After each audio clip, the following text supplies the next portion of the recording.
Okay, good afternoon, everyone. Our apologies for having started a bit late. We experienced some technical glitches which we are trying to deal with now. But all the same, you are most welcome. My name is Peter Seto. I'm the Chief Executive of Vumelana Advisory Fund, and I will be facilitating this session. Vumelana is a non-profit public benefit organization that was established in 2012 to support South Africa's land reform program. We support the establishment of viable partnerships between investors on the one hand and beneficiaries of land reform program. We have as one of our objectives to promote and demonstrate the value of partnerships as a contributor to successful land reform. Just to get some of the house rules out of the way, please submit all questions and clarifications via the chat spaces. This is the only platform that we have for engagement. When you do submit your question, you are kindly requested to make a note of who you want to direct your question to amongst the panelists. We will direct the question to the appropriate panelist. Please feel free to share and retweet on social media. We would like to get as much traction around today's discussion as much as possible. The hashtags for today's discussions are hashtag land reform and hashtag crunch time land reform. This will be posted on the chat. I would like to really take this opportunity to welcome you all to this webinar hosted by Vumelana and Mail and Guardian, and we hope to get your reflections and divergent views from both yourselves and members of the panel who are experts in their own right. Land reform has moved up the political agenda over the past few years and is bound to even be more pronounced in the coming months. We have further witnessed an increase in divergent views and sometimes, unfortunately, rhetoric in pressing ahead with policy and legislative changes. On the 1st of October this year, the Minister of Agriculture, Mayor Thoko Didiza, announced that about 700,000 hectares of underutilized and vacant state land will be released for redistribution. On the 9th of October 2020, the Department of Public Works gazetted the Land Expropriation Bill, which sets out the rules by which government can lay claim to land in the public interest and public purpose. In the same week, the Parliamentary Ad Hoc Committee, which has been established to amend the Constitution to allow for land expropriation, announced its intention to proceed with public hearings, which started again in October. What remains worrying, however, is the fact that it is believed that between 70 and 90% of land reform projects have been unsuccessful, leaving, therefore, vast amounts of arable land underutilized or vacant. So where from here? Some of the questions that ordinary South Africans have been asking themselves: what do all these developments actually mean for ordinary South Africans?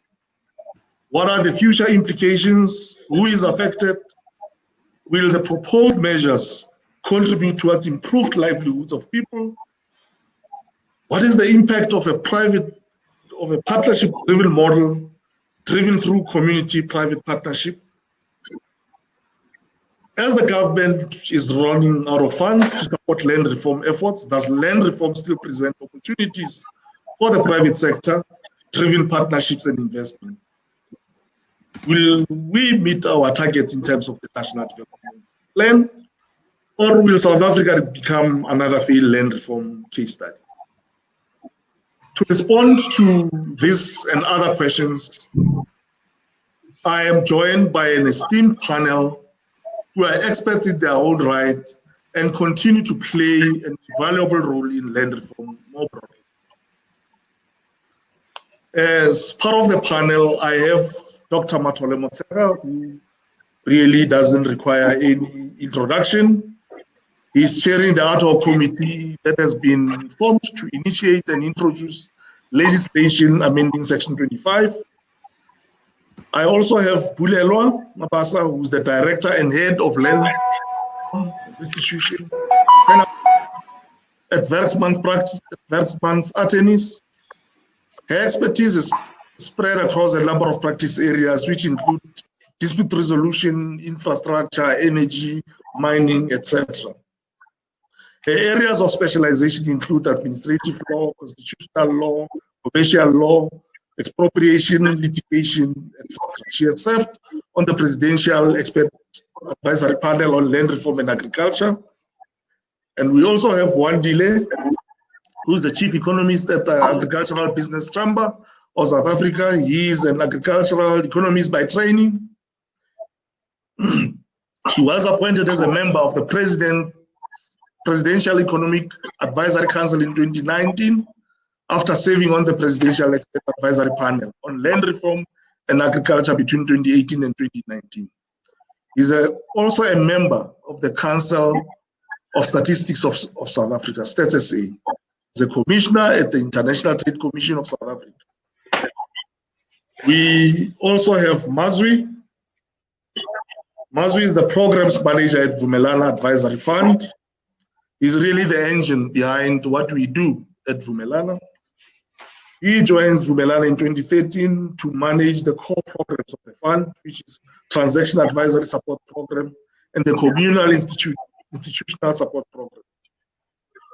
It is a role where he procures and manages advisory services for the structuring of agreements between communal property institutions and commercial investors. He has 20 years experience in managing social development interventions in multidisciplinary settings.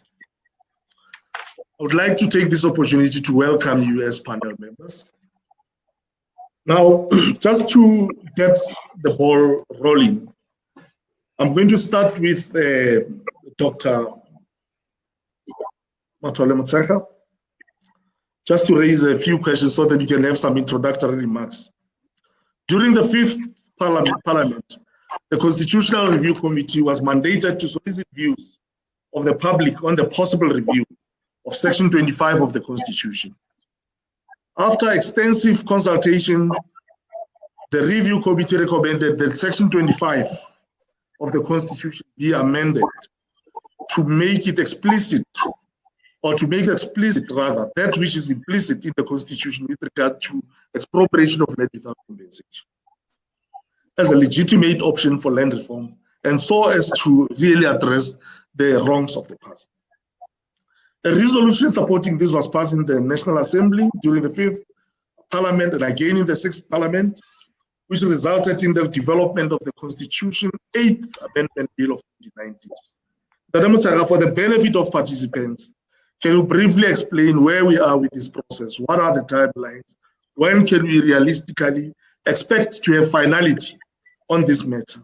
And probably how this bill was promulgated will impact positively on land reform. Over to you, Dr. Perhaps I should say that it's very difficult to speak on behalf of a multi-party committee with divergent views, and I may be accused of misrepresenting other parties that sit in the committee, and therefore I should say I'm a professor of law at UNISA and a professor of law at Nelson Mandela University.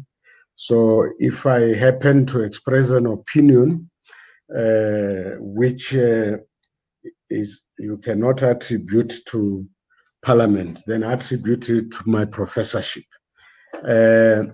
What has happened is that we had to reach a compromise in the ad hoc committee because for us to start the public hearings, we had to have a text that all political parties were happy with. And in that text, we agreed that we are going to make explicit what is implicit in the Constitution. Now, we started the public hearings on that basis.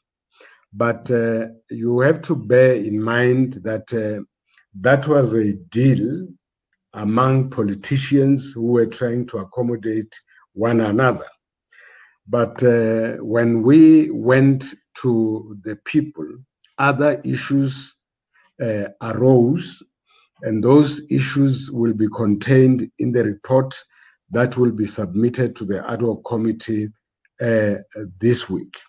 But I'm pleased to say that the public hearings went very well until we were interrupted by the COVID-19 pandemic, and the ad hoc committee was stopped, but it was revived again. We started in October, as you correctly said, and now we have completed the public hearings.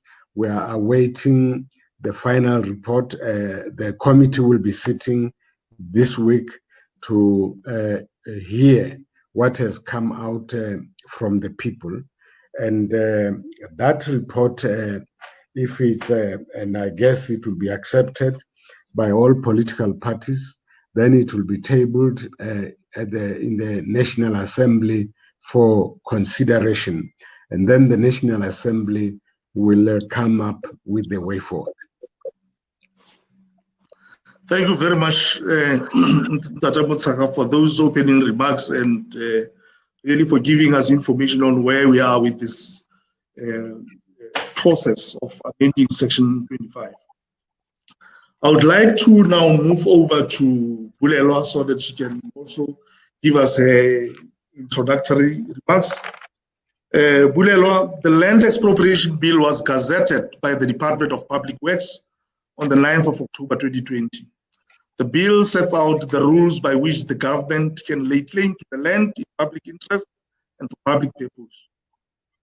Can you really share with the participants what does this really mean for land reform as we look ahead? Where are the gaps and what needs to be done to ensure that land reform efforts from here on are successful? How will another failed land reform program really impact the country in the next 10 years? Over to you, Bulelwa.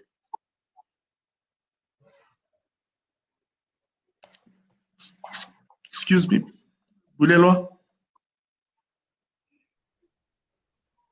Are you able to hear me? I can hear you now. Why don't you start, because we missed the first part. If you can just start, I'm sorry.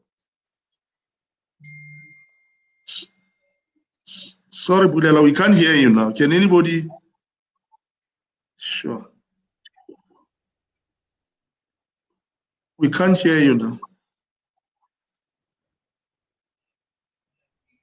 Can you hear me now? Yes, we can. Hey. Okay. My apologies for the endless technical glitches that I'm going through this morning. But thankfully to the panel members for being resourceful. I have connected through another device. My apologies again. I think it's important to place the concept of expropriation under the land reform discussion into context. Land reform as a program is not limited to expropriation. The land reform program in South Africa is divided into 3 pillars. The one is that there's a program that allows land claimants to submit claims when they can show that they were dispossessed of land, and they are then entitled to land or payments of compensation where it has been proven that they are indeed eligible for land claims. So that's restitution number 1. The second pillar of land reform is redistribution. In terms of this constitution, Section 25(7) tells us that the state must take legislative and other measures to ensure that there is redistribution of land on an equitable basis. Now, this redistribution program is what has probably been the least, the one that has not resulted in adequate legislative intervention. another missing pillar which should form part of registration is land administration.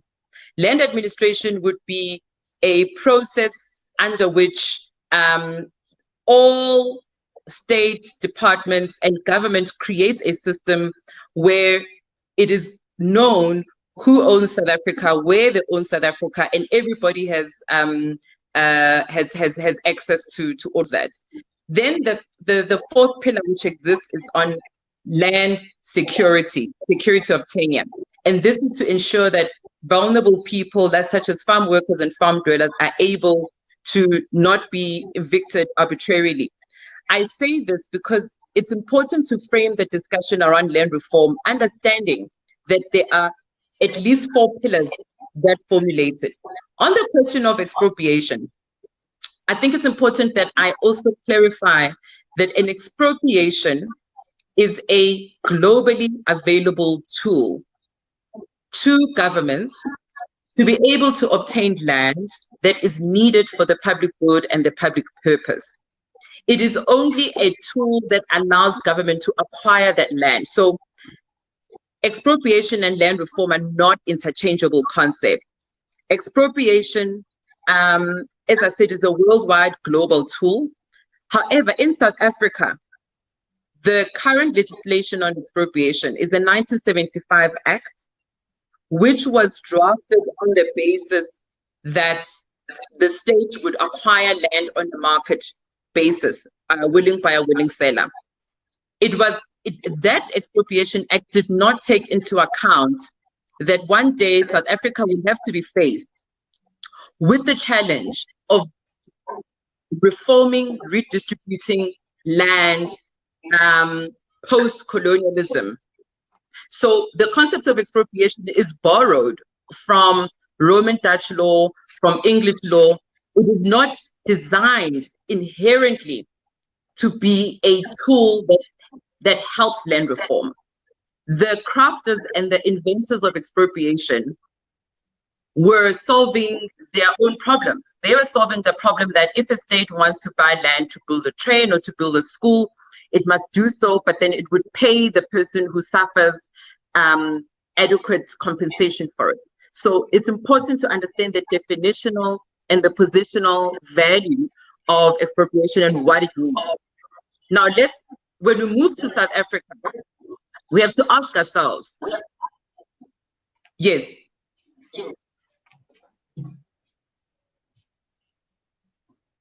Can you hear me? Yeah, we can hear you, Bulelo. Please proceed. Yes.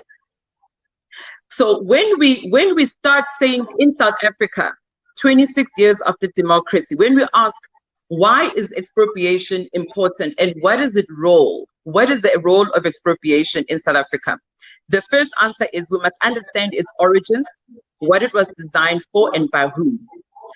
Secondly, if we are then to want to make expropriation fit for purpose for South Africa, the reality in South Africa is that when the mass dispossession that happened in our society happened, it didn't happen through legal means. It didn't happen through means where there was always compensation. So now we are trying to redesign expropriation to be fit for South Africa's needs. What that means is that we have to bring it within the tune, within the Constitution itself. And Section 25 of the Constitution and Section 25(3) makes it very plain that, and this is, I'm not talking about the Constitution prior to the suggested amendments. Section 25 of our Constitution, unsurprisingly, says that when expropriation happens, there must be payment of compensation. So you cannot eradicate compensation completely from the current framing. However, it does say, it does implicit within it, tell us that there are factors that must be taken into account when calculating compensation, and that it is not only market value. It says to us, how was this land acquired? It says to us, was the state direct investment? It says to us, were there improvements on the land? And what was the purpose of the initial dispossession? So We now have a conundrum where we've got a 1975 Expropriation Act that was not changed since 1975 up until now, where we're now sitting with a bill.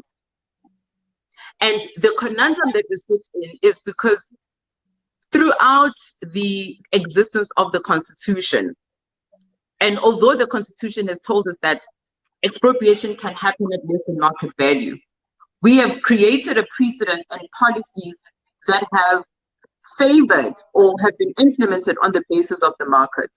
So where we are right now is that we are sitting with a bill that is attempting to put itself in line with the Constitution.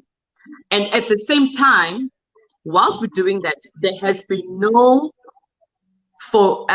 conclusion, or even there's been no conclusion on the wording of the attempted amendment to Section 25. The attempted amendment to Section 25 is to enable zero compensation to happen, because at the moment, our Constitution expects compensation to happen, yet we are, so at the moment, the Constitution expects payment of compensation. Yes, it can be less than market, but the argument that I've made, and I think that comes out from the Land Reform Panel report, which has sat on, is that unfortunately it does not make it possible to have no compensation at all. So that's where we are in terms of expropriation. But I think it's also important to say this: we can solve the expropriation problem. In other words, we can enable the states to purchase land at very drastically less than market value, but that alone will never be the magic bullet. Why? Because we have to look at the land reform program in its entirety. You cannot focus attention only on the issue of how the state acquires the land and the property. The most important thing is that the land reform program in South Africa is still based on the South African policy on land reform of 1996. It is no longer fit for purpose. We now need to go back to the drawing board and design a national vision for land that will breathe life into those 4 pillars that I started my discussion with. In other words, how are we going to make sure that restitution actually works? How are we going to make sure that when people are given land, they are empowered enough to ensure that that land is sustainable? When you talk about redistribution, for example, redistribution, I did say you don't need to show that you were dispossessed of land. When redistribution happens, what legislation is going to inform redistribution? I see that the Department of Land Reform issued an advertisement to invite people to respond on the release of agricultural land, which is to be commended. However, we're still sitting with legislation such as the Provisional of Assistance Act that is archaic, that is still devoid of constitutional relevance, because it does not give people, there is no transparency in terms of who is given, where is that land given, and what are the purposes that is being given. Then we need to start the administration issues. We still don't know in South Africa who owns what land and where and the extent of it. That means there's got to be a uniform and very intentional ways in which how land administration happens in South Africa is done. And within this issue of land administration, panel members, is the very real issue of the fact that 80% of South Africans fall outside of the formal administration of land. In other words, they are not accounted for. They are not accounted for in the deeds registry. They do not have a legal system that recognizes them as landowners or land occupiers. And land administration is something that is going to assist, in my view, in that process. When we talk about tenure insecurity or tenure security, we've seen that even during the lockdown, many publicized cases of communities and occupiers that are still being evicted, even though we're in the height of the lockdown. So without dominating the space, and I think I've answered some of the questions. Please do call me to order if there's an outstanding question that I didn't answer. But my parting shot from this segment is that when we think of land reform, we must ask us the question: all of these three pillars and one pillar that is still missing of that make up our land reform program. Okay. Where do we need to be live in order to ensure that all of this happens? Expropriation is one tool, but expropriation is not going to be where it's not going to be the ultimate resolution to the issue. Lastly, we need to put paid to the slogan that land reform is significant. We cannot continue to have the land reform project that is not resourced enough to ensure that all the institutions in it, such as the land, the Commission on Restitution of Land Rights, which is such a critical institution that it actually has the mandate to sort out a lot of these issues, that it's not properly resourced. So there's got to be an equal amount of resourcing to the land reform program if we have to attach political will to it. And so far, I am not convinced that we have elevated land reform and positioned it politically to occupy the prominence that it should in this space. Thank you.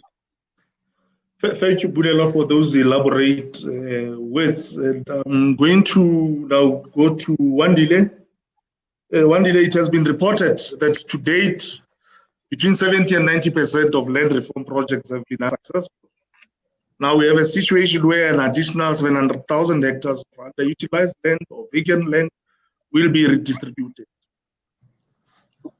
Can you really share with us your thoughts on what does this mean for ordinary South Africans and the future of South Africa's land reform in general?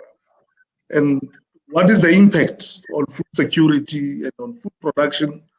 Will this solve the problems that we have in the land reform space? And if not, why? Over to you, Adile. Yeah, thank you, Peter, for that. I think I'm going to have to answer in a couple of ways, perhaps maybe in 2 points. I could pick off from one of the important points that Bulelwa made, which is the point on the land ownership and land administration in general. And perhaps I will also comment on, as a second point, on a critique on that 700,000 hectares that you mentioned. I think as a starting, Peter, in South Africa, there is a general narrative that land reform has been slow. And the figure that is typically quoted is that 9% that is going around to say it's only 9% of the land that is owned by black folks and stuff. But that speaks to the point that Bulelo was touched on, to say, firstly, we really need to deal with the issues around land administration. But also on that point, I would like to also push back a little bit, because as agricultural economists general in South Africa, I think people have always looked at those statistics with some level of suspicion that actually land reform has been much more faster than what is typically reported. And the number of data that is coming out from the University of Stellenbosch and elsewhere is really showing that perhaps maybe the number that we should be using is somewhere at a range between 17% and around about 21%. So there has been generally a bit of a progress. And that, Peter, links back to the point that you were answering, because the state has to a certain extent been good at acquiring some of these land parcels, but where the failure has been on transferring those land, but after it has been transferred, to actually see it being productive and improve the people's living standards in those areas that it has been transferred on. And part of that story then links back to the 700,000 hectares on, because I think that on its own, at a more broader level, it is a positive thing, because it means that the state is beginning to release some of the land supply that it has been sitting on, which again accumulates to those percentages that I was mentioning in them. But the key challenge for me when I look at that 700,000 hectares as a first point is really that I would have liked to see that once people are given the leases to practice on those pieces of land, they thereafter maybe get an option to begin to buy that land, either after 5 years or so, but not have to wait for a lifetime of 30 years before they are actually able to begin buying those lands. So any rent after 5 years, and this is a point that we made in an essay with Professor Johan Kirsten, to say after 5 years, you have to begin now any payment of rent to really accumulate towards the purchase of that piece of land. And also, you know that all of those 700 hectares are vacant lands. There are already some people that are sitting there. And I do think that the positive message which has been coming out of government is to say they are doing this, but they won't be removing the people that are sitting in those land, but it will assist them, again, to the land administration question on knowing who's where and what are they doing and how did they begin to actually acquire those parcels of land. But at the core on addressing the failure at which you were pointing on, I do think that for me, one of the important aspects will be pushing strongly these aspects of the joint venture approach. Because some of the key things where you can say what is leading to the failures of land reform. One of them might be the access to capital, but also another issue is the issue around the skills levels, but also interlinkages to existing value chains, market opportunities for the produce after it has gotten in. So a number of those, and obviously at the core, the selection of the beneficiaries. And this is another point that came from Bulelwa to say, how do we know who benefits from what? And I do think that from the work that she and I were part of on the panel, there was a proposal there to put the land reform beneficiary selection criteria, and there is already a policy in place which government is working on to make sure that there is some bit of transparency onto that, and also a targeted approach on who really gets benefit on redistributional side of land reform. So I think and also making sure that you lean on existing skills within agribusinesses and farmer organization for that joint venture approach type of system, but also on some of the land that you do transfer, you allow people some tradable leases so that they can be able to tap on some capital to make sure that land is used productively, will be one of the useful things when we begin to deal with the land reform story. But Peter, I will stop there with these remarks and wait for the discussion. Thanks.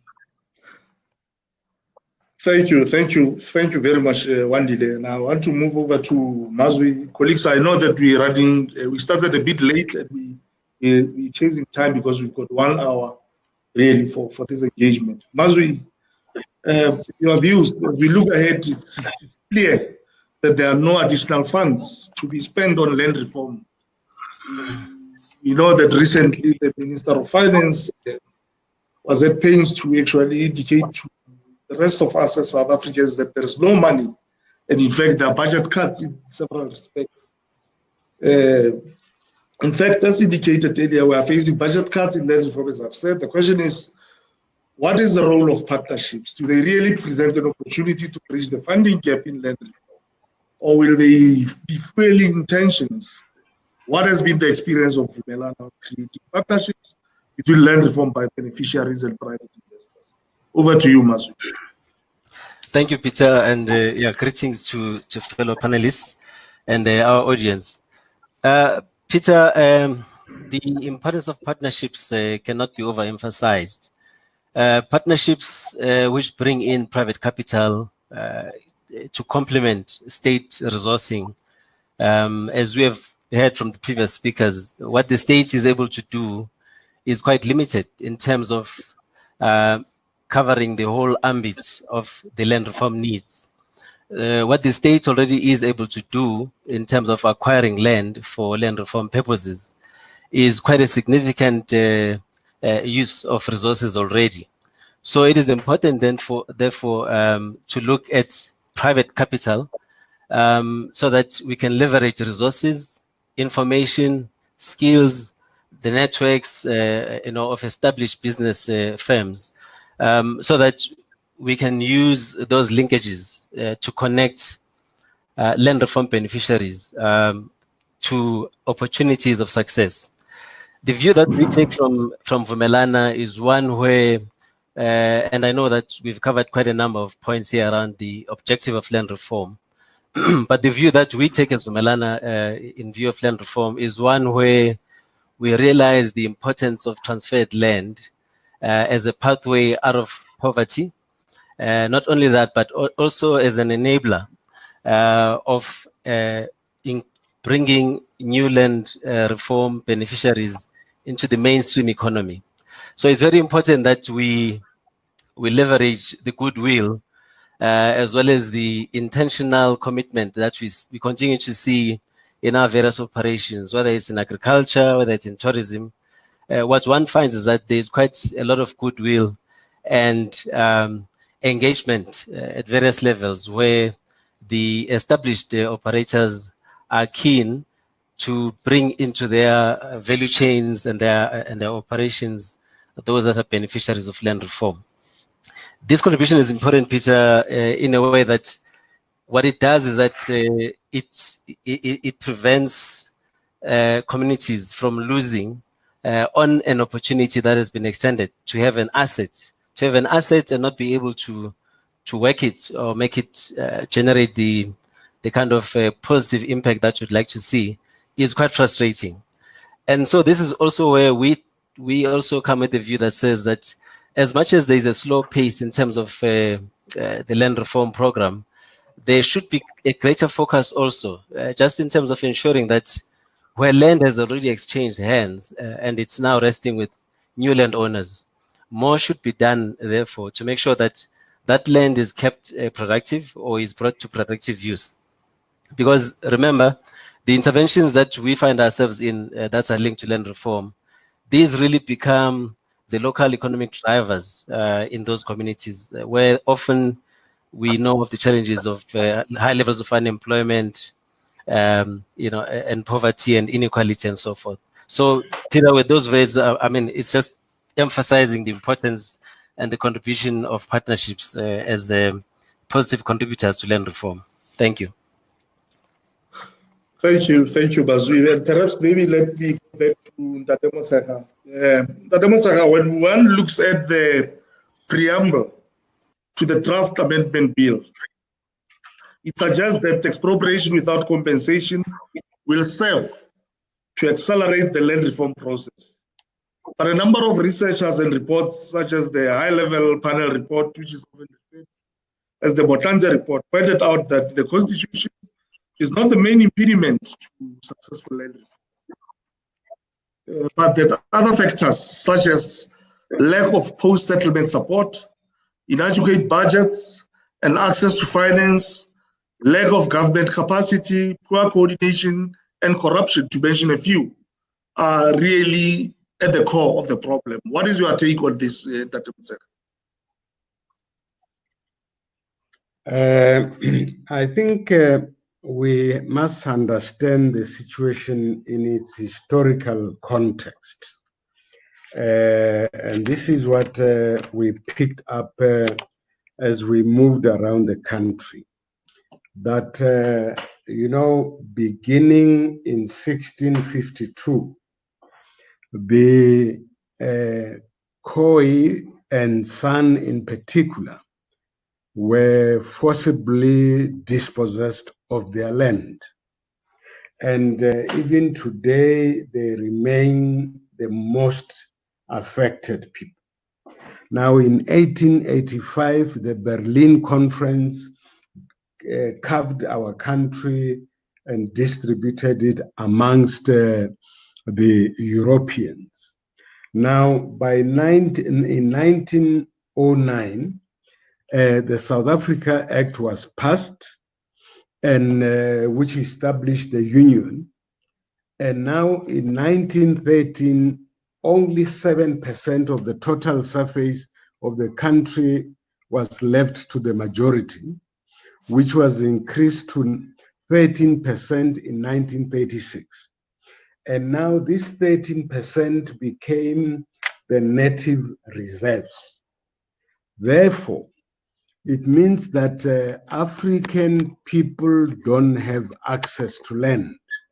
And when we do public hearings, we find that throughout the country, you either have townships which were labor reservoirs, or you have informal settlements. Now, the question is, how do you make land accessible to all the people of South Africa? And there's actually no other mechanism except that government must have the authority and the capacity to expropriate the land and redistribute it to all who want to work on the land. We understand that there's a process of restitution, but that process of restitution has been very, very slow.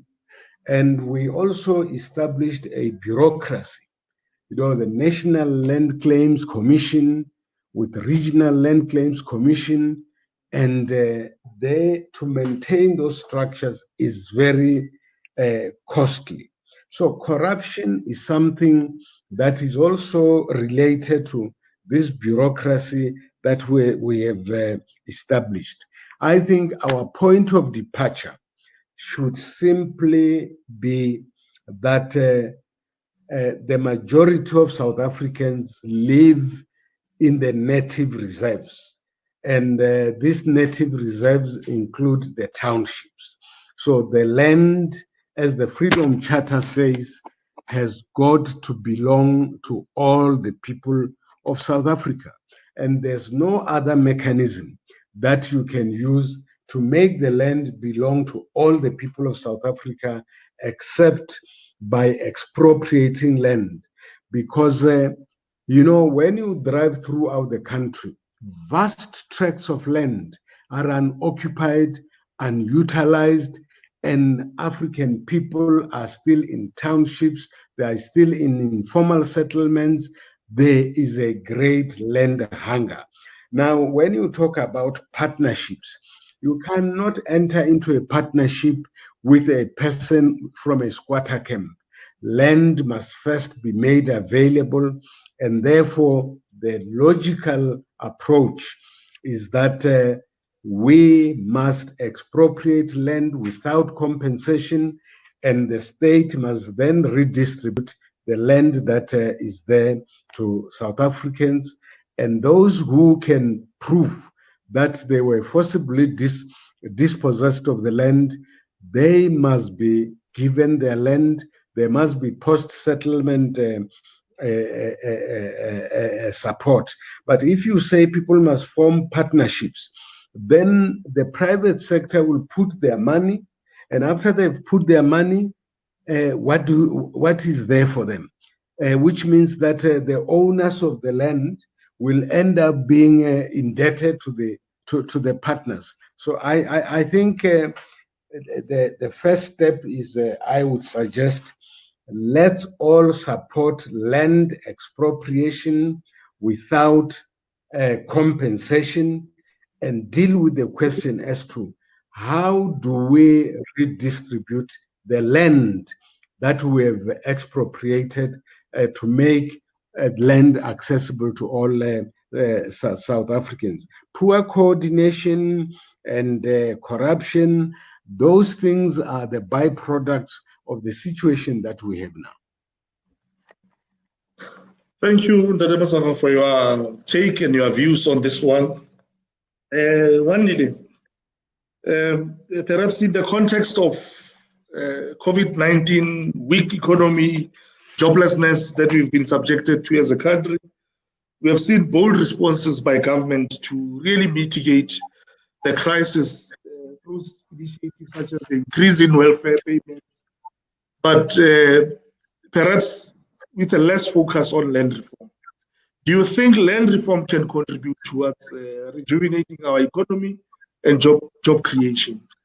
And perhaps as a related question, can redistributive land reform be undertaken in a manner that creates jobs? And if so, which commodity mixes or for that matter, farming systems should we be focusing on, and perhaps at what scale? Yeah, thanks, Peter. But I want to start, Peter, by pushing off to what Dr. Motshekga was saying. I think the idea that there's a vast stretch of land across the Republic that is underutilized might perhaps be pushing it a bit too far. I mean, if you look at South Africa on the land uses of the country, you are a country that is about 122 million hectares. Agriculture is taking, what, 77, 78 million hectares of that. And if you look at what is being used there, a large part of it, more than 2/3, is on livestock. Yes, when you're driving across the country, it will look like are really underutilized, but there's livestock farming in there. But also, I think into that point, we have to think about also the people's willingness to move to some of these areas that we do see when you drive around the country. But I think the point that there's lots of land out there that is not used in the country, statistics and evidence is not supporting that view. As to whether then land reform will contribute to growth as we recover from COVID-19, I think obviously as long as there could be agricultural activity that is productive, and for agricultural activity to be productive, Peter, it will need some level of investments to actually come through in the sector. And obviously once that investment is in there, it's about having that land being used productively at whatever the stage that is it. So I do think that for me, the first step of that 700,000 hectares in the near term, it is what can assist. But long run and looking at where we're going, I think you have to think about land reform from an agricultural perspective in the context of other programs that are being done. Either it's a master plan or whatever program, you have to think about it in that sort of way. But I think the underpinning point that we should always remember is that South Africa's agriculture is capital intensive. For money to come in then as a flow, as investments, there are certain prerequisites that needs to be in place. But I do take the point of the land hunger in the urban area side. And Bulelwa has written and talked about this personally when we were doing the land reform panel report about the issues to address the urban issues. But I do think that when we think about agriculture in general in South Africa, we have to be cognizant of what is required to get agriculture to be productive for jobs thereafter to flow through in the sector. This is an industry where you have invested, for example, as we speak, roughly 200 billion rands of debt that is held by the agricultural sector. And any further expansion requires money. That money to get in and that productivity to happen and those long-term crops that create jobs is horticulture, which is very expensive to establish. And so I think those are some of the aspects that we really need to think about them more comprehensively when we think about the jobs, economic growth, as well as the restorative justice question, because we're dealing with two goals here, a restorative justice question, as well as the economic growth and job creation question. And I think that you need to be careful about how you balance those. We cannot be careless about how we deal with the South African economy and the way they approach it there. Thank you. Thank you, Wandile. And before I go to Bulelwa Mazwi, Ndata Motshekga earlier on expressed his misgivings, or rather his reservations about partnerships, that his fear is that the owners will end up being indebted to investors in these partnerships. Would you mind quickly sharing with the participants panel what has been the key lessons that you have learned as Vumelana, seeing that you are really about partnerships?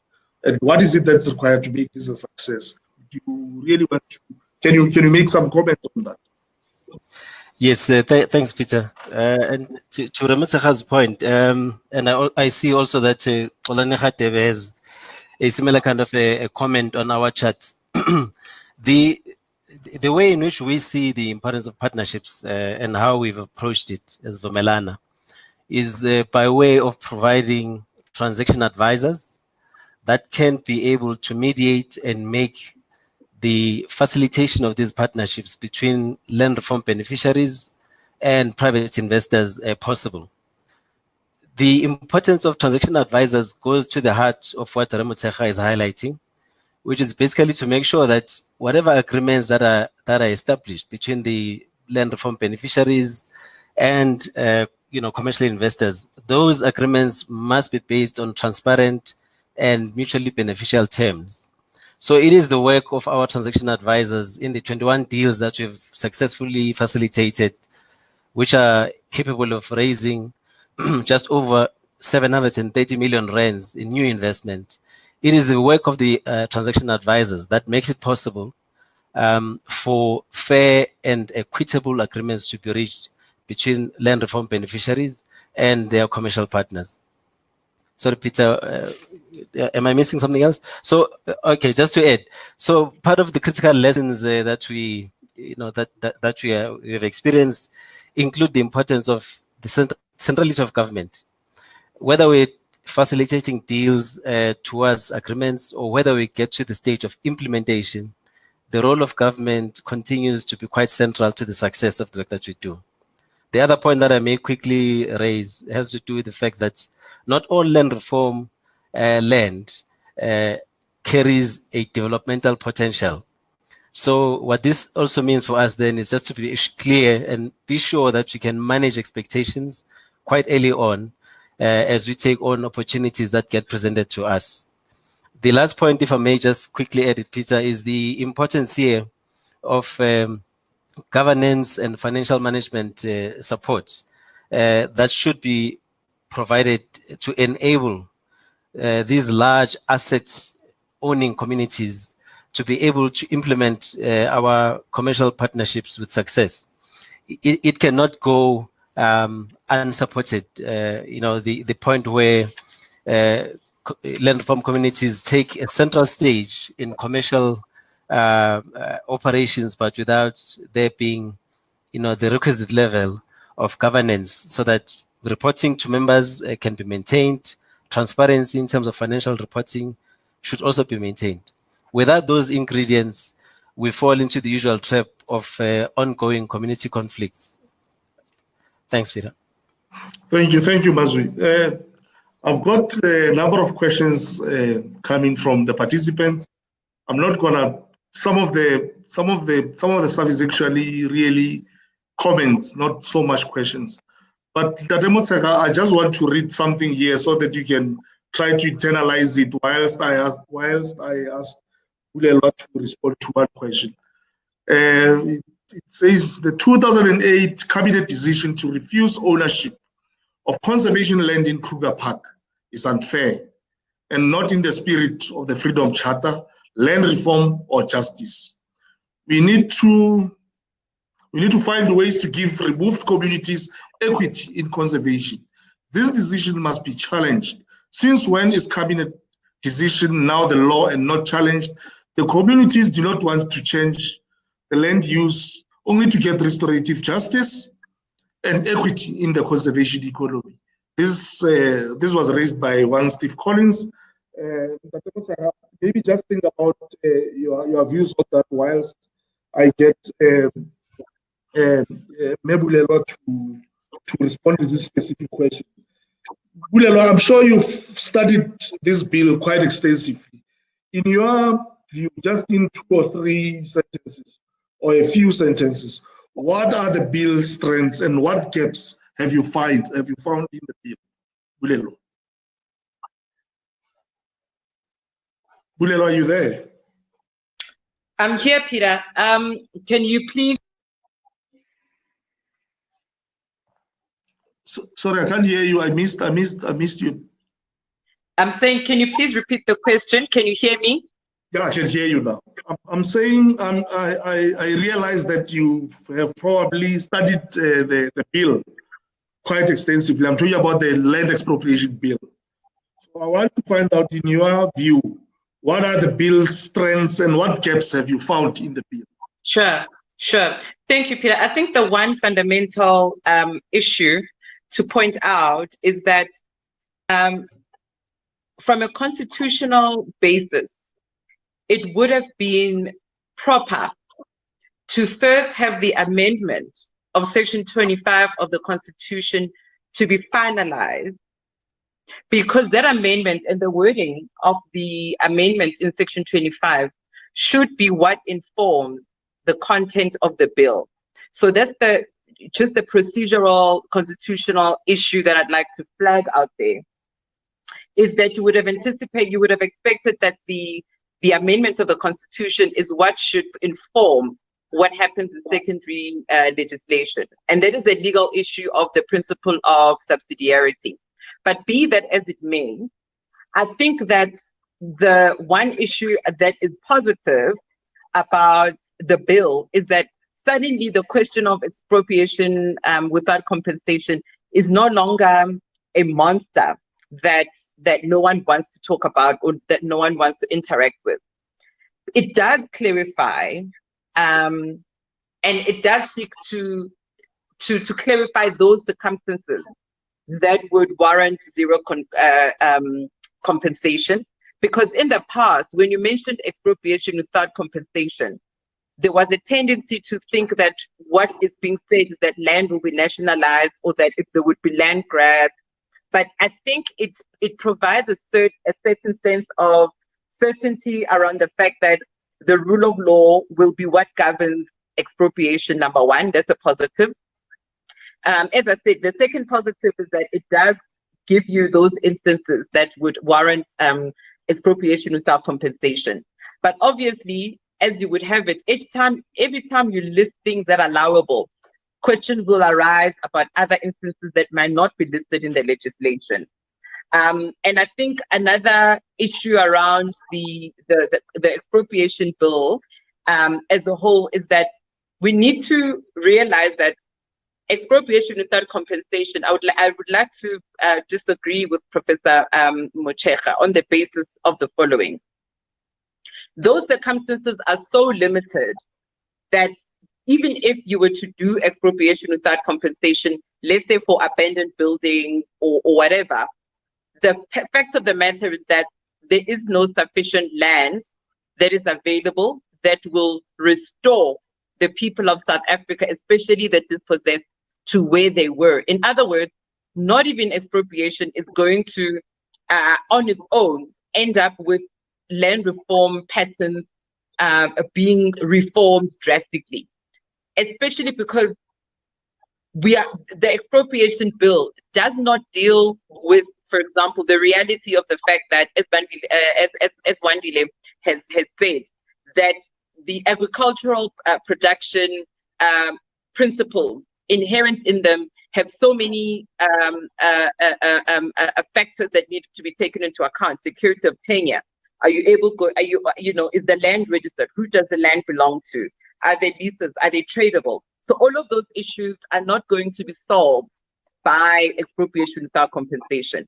The issue around land hunger in the urban areas, we know that the Western Cape, Gauteng, the cities with a lot of density, expropriation without compensation is not going to solve that problem, because you're not going to uproot all these people that are, either in the suburbs or in the city centers or because land there is already settled. It's people that are already there.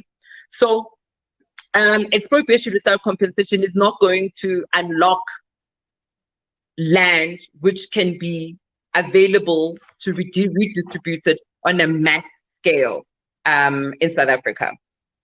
Okay. Thank you so much, Bulelo. You're raising some important issues which really warrant some reflection. Do you want to respond? I agree with Bulelo.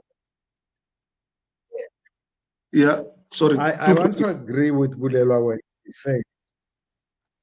I want to agree with her when she says actually the amendment of the Constitution should have come first to inform the expropriation bill in line with the principle of subsidiarity. But you see, when she says the expropriation bill does not deal with circumstances, deal with the land and things like that. The aim of the expropriation bill is to create a framework in terms of which the bill must be crafted. I think we've put the horse before the cart. That's where the problem is. But I don't agree that there is no sufficient land. The public hearings have given us an opportunity to travel throughout South Africa. There is sufficient land, and African people are actually still living in reserves, either as townships or as informal settlements. I think that I'm happy we have experts like the ones who have assembled here, who have statistics, who knows which land is where. But you see, if we are going to emphasize food security, and you ask yourself, who is producing food for who? More of these people who are producing this food, they produce it for export, and the local people still have nothing to eat. And what we have been told, people say it is us who work the land. We can produce food for ourselves. We don't want to be fed like pigs. So that's why I'm saying let's lower the temperatures and just agree that I agree that in the urban areas there could be challenges, but out there, if you travel to Limpopo, when you pass Hammanskraal, land is free right up to Polokwane. If you go to KZN, land is free until you get to Harrismith. If you travel from Kimberley, land is free until you get to Appington. There's enough land for all South Africans to share. So I think I would suggest that maybe we await the report that we will table in Parliament this week. You will see that there is enough land for all of us, and then we can debate on the basis of evidence. But at the moment, I think we are looking more in terms of, security of tenure, in terms of the sufficiency of land and other things, not informed by the evidence that we gathered during the public hearings. Okay. Dr. Motshekga, perhaps maybe just to respond to the issues that was raised around the 2008 cabinet decision to refuse ownership of conservation land in the Kruger Park. Do you want to respond to that? You see, yes, I think cabinet decisions should be reviewable, because, for instance, you have the Makuleka issue. You have people who moved from Mozambique into South Africa, and they were given a place at Makuleka. If you go there, you find that there are people from former Venda who say this was our land, and they were left out. And there is a dissatisfaction there. Now, if you go to other parts of the Kruger Park, you have a place where Mtimkulu, Ngove, and the Balobedu of Mujaji are situated. But government then would go and give a piece of land to the people they found there, but who were not necessarily the owners of the land. I think some of those decisions were taken before true research could be done as to who was entitled to that land, because some of the people were even delayed in lodging the land claims. So I guess government would be amenable to reviewing some of his decisions in the light of the new information that has come to hand. Okay, thank you, Dr. Motshekga. I've been warned that we need to wrap up, and then that I should give the speakers an opportunity to say their last bit. But I thought I must just share with you some of the stuff that part of the audience has raised. There's an email from Paul Zille. He says, Dr. Motshekga, you can have EWC or investment. You can't have both. as Mazwi outlined, the only basis for sustainable land reform and land as the basis for wealth creation is community, is partnerships. The last 25 years of failed land reform reveals this beyond any doubt. Without acknowledging this reality, we are doomed to fail. That's Paul, and we've got Karabo Mashapu says over here.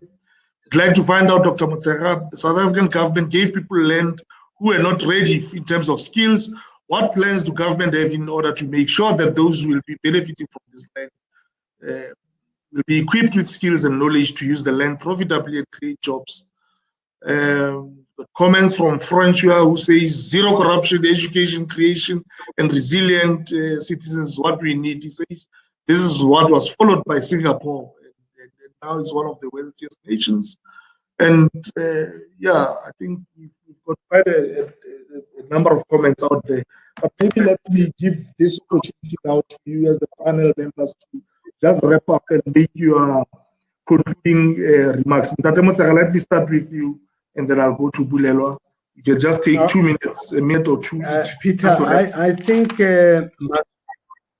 Mazwi has helped me to say that Vumelane has a capacity to assist communities, being mindful of the disadvantages that they can suffer. So I'm comfortable with that, because in some partnerships I've seen that people are taken for a ride. They are being reduced to servants on their own land. But I hope the services of Vumelane can be extended into the areas that I can share with you where my fears arose. Thank you. Thank you, Bulelwa. Your concluding remarks. Thank you very much. I'd like to say that I agree with the issue around partnerships, but I think it's important that with partnerships that government and the overseeing institutions, such as the Commission of Restitution of Land Rights, remain on the ground in order to ensure that there is no exploitation. In my line of work, being an attorney, we have seen many cases in terms of which communities were thrust with partners that ended up almost defrauding communities. I'd like to also say that the idea that we put on the table as part of the land reform panel, which was the land donations policy, is an understanding that land reform could actually be a unifying citizenship a tool that can actually end up unifying the country if we make it possible for even people with excess land to be able to donate the land to put into the pot. I think that's an important move. And I know that there's a policy that has been started that has worked on government. I think it's positive. Secondly, I'd like to also say that we also need to look at new ways in which farming happens. Let's not underestimate the potential of urban farming and vertical farming that can happen in structures, in the townships, in cities. You look at where other cities in the world have taken farming to a different level, where it's not only land dependent. So this is a thought that I think we need to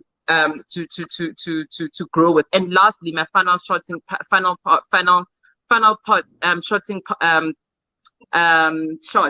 is, let's not underestimate the importance of engaging meaningfully with communities, whether they are mining communities or communities around the seashore. Land reform ultimately belongs to the people. We need active citizenry, and we need communities to be the beneficiaries and have the loudest voices in this. It's not just an academic debate for politicians and professionals. Thank you. Thank you, Bulelwa. Tatewandile. Yeah, thanks, Peter. Again, Peter, I want to start on that point and say Black people are not necessarily constrained in the reserves. About 70% of them are in the cities. To the point, again, Prof was making. So just a bit of looking on that. But I do think that overall, I mean, what we would potentially be useful on a land reform side is the government also to begin firstly continuously releasing some of the land supply that they are actually having on their side. And from there onwards, build on saying what models can we learn from various firms and various organizations that have been contributing positively to the land reform side, and then try to aggregate and use those in line with other policy instruments that are available on our side. I don't think that thinking that expropriation per se somehow will resolve South Africa's land reform problems.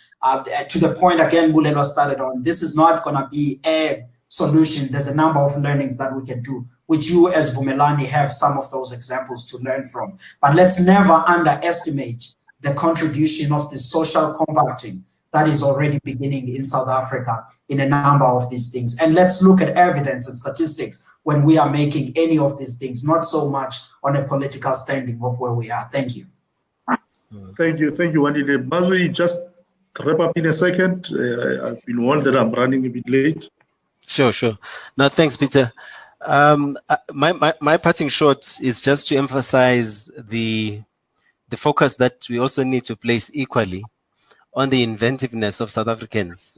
There are a number of initiatives that are driving a positive story of land reform. I think that there's quite a lot of work to be done there in terms of policymakers just to be able to see and follow the insights and draw lessons in terms of policy design for government programs and so forth. So based on that, one continues to be quite hopeful, including through the work that you are doing, Peter, where I've seen here that there is some interest that has been mentioned around the Kruger National Park, some interest about, around the mining space. These are all the areas that we are working currently, facilitating support for industry players and communities. And I'm hopeful that we will soon be able to share some positive lessons coming out of these spaces. Thank you, Peter. Thank you, Mazwi. Thanks, everyone, for making time to attend this. Peter. Yeah, I'm listening. Peter, I think we have put together good brains, brilliant people. I hope this should not be the last. I would want to engage with this collective at some other level as we move forward. I can see one has a lot to learn from them, but there are many other issues that I think they can assist government and also assist us as politicians to deal with these matters. Thank you very much, Ndate Masaka, for those kind words. Thanks, everyone, for making time to attend this webinar. I hope that everybody has benefited from these enriching discussions by the panel, and hopefully, as Ndate Masaka has said, this is not the end of it. Hopefully, we can have follow-up engagements, perhaps in the different platforms. I would really like to express my gratitude to members of the panel for having really made time to share your thoughts with us. I also want to thank the participants who attended the session. We appreciate your time. We know that you are all busy people. Lastly, I would like to thank the Mail and Guardian team, as well as the Vumelana team, including Tony Elephant, without whom this session would not have been possible. Thank you very much, everyone. Thank you. Thank you very much.